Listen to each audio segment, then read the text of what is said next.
Now dreams are not available to the dreamers, nor songs to the singers. In some lands, dark night and cold steel prevail, but the dream will come back, and the song break its jail. Langston Hughes. It is the world of the near future in the dystopian society of Gilead, and offered as a handmaid in the home of the commander and his wife.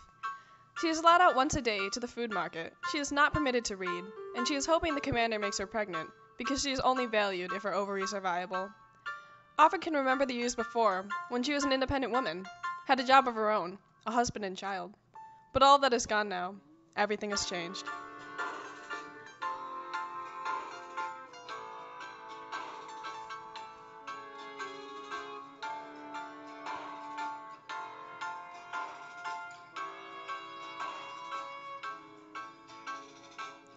From This Canadian Life and WBZ Toronto, it's Ironical. One story dissected week by week for deeper meaning and satirical analysis.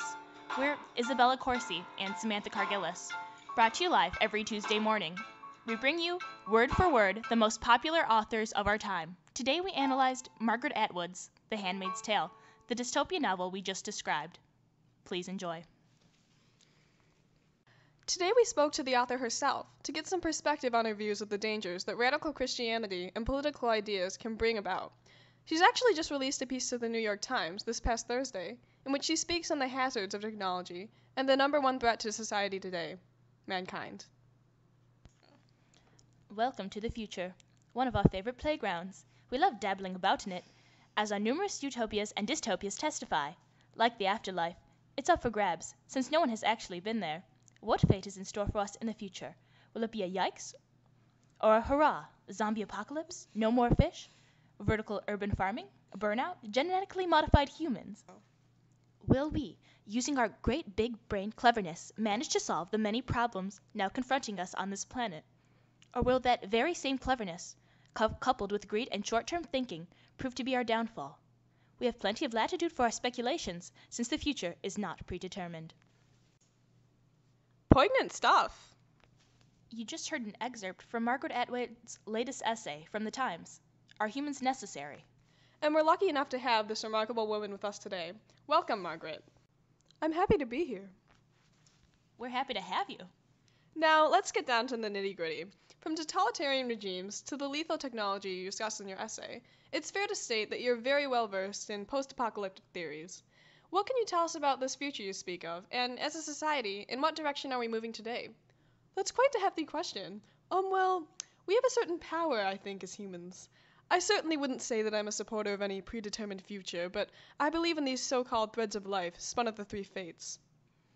I've often found that we hide behind this idea of a future set in stone. Exactly. We ourselves possess the ability to influence the future, the world that will exist in 20 years, all through our often thoughtless choices. And I think that this mentality really came through in your novel, The Handmaid's Tale. Immobile social structure, prey Gazas, and little hope at escape. Your book certainly paints a future that I wouldn't want to be a part of. So were there culprits? Unfortunately, I'd have to say yes.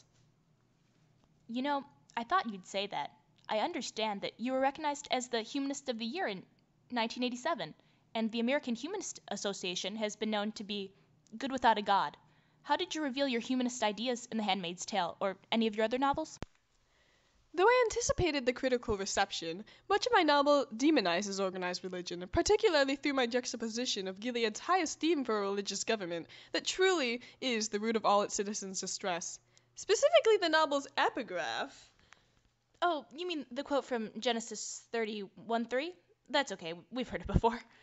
Oh, no, I insist. I have all the time in the world.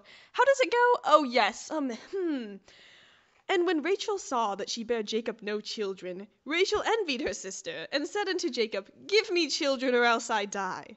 And Jacob's anger was kindled against Rachel, and he said, Am I in God's stead, who hath withheld from thee the fruit of the womb?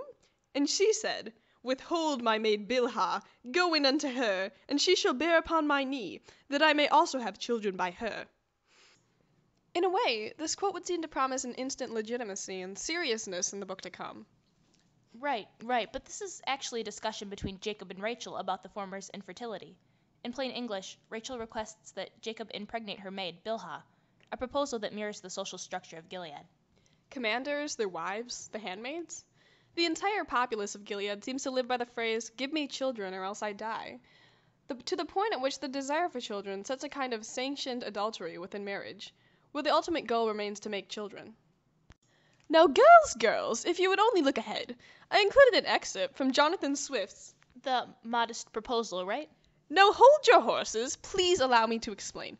The true title of his work is The Modest Proposal of Preventing the Children of Poor People in Ireland from Being a Burden to Their Parents or Country and for Making them Beneficial to the Public. Beneficial to the public? Oh, yes. He thought it best, in an attempt at satire, mind you, to raise children as if they were cattle, fatten them up to eat. What? Whatever happened to the give me children or else I die mentality? So, I guess in a way, these two contrary quotes leave the final decision up to the third quote? Oh, right, correct you are. It's actually a Sufi proverb that goes, In the desert, there is not a sign that says, thou shalt not eat stones. Give me a second, eh? You hosers need to allow me a chance to explain. Yes? Some rules don't have to be written down. They should be obvious. Breeding women? This is clearly a crime against womankind. An unspeakable act. Well, you certainly found quite a lot to write about it. That's certainly one perspective, as you're a devout feminist, though some men out there might just think that's not too bad of an idea. Who is that random man in our studio? Security. Men these days. So, getting back to your mastery of the ironic, this is ironical after all. Oh, yes, right. So, I employed the use of ritualistic Pravagasa ceremonies, soul scrolls, the salvagings, to magnify the darker ideas that lurk behind the cookie-cutter world of Gilead, and the sheep-like blindness with which Gileadians followed the majority. Your book is quite multifaceted, though. You diverge from such satire using Othglen. As a Christ-like figure, as Offred stated, she died that I may live, acting as a female Jesus of sorts, sent to save those same persons that the Gileadian regime aims to save themselves. How incongruous. Yes, a Christ-like figure, that is what I was going to say. Oh, but I just wanted to make sure that you got it right. Well, I am fairly well versed in your literature. Please don't feel the need to clarify every point that you make. Now, ladies, Miss Atwood, you draw upon some international comparisons through the handmaids' uniforms. We've noticed that they're quite similar to the burqas worn by women in much of the Middle East and Northern Africa, or the pagnas of the DRC. You also strip away all emotion from the human relationships found within Gilead. A keen eye you have! I firmly believe that love is the most important and powerful emotion that humans can experience. It's ironic, though, sweetie, that the people of Gilead describe love as a process of falling into or out of love. A notion with a commonly negative connotation. Yes, quite right. These people of this world have deluded themselves into a loveless existence, complete with human intimacy. If that's not ironic, I don't know what is. That's not all, though. I named the town of Gilead for the express purpose of irony. Oh, right, we're familiar. Gilead was actually a holy land of sorts that contained a balm known to possess mystical healing properties that made the wounded whole and healed the sin-sick soul. In naming the now unimaginably restrictive society of the novel after this city, I used the name to highlight, as a foil character would, the sharp contrast between the sacred town of the balm and the totalitarian regime of this text. Golly, Miss Atwood, you truly are a master of the unexpected. And it's been a pleasure exploring these instances of irony with you, be they governmental, religious, or social comments.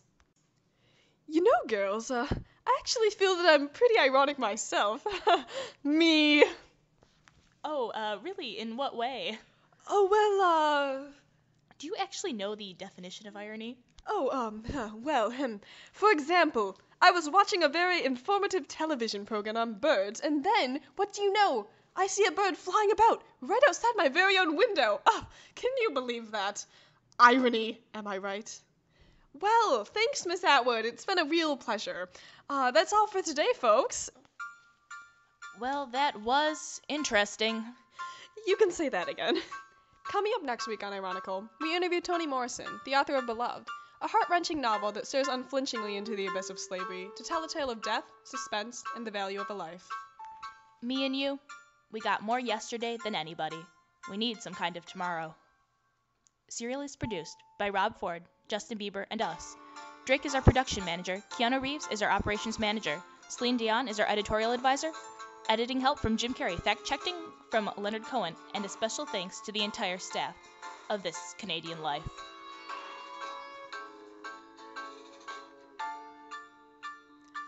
Until next time, this has been Isabella Corsi.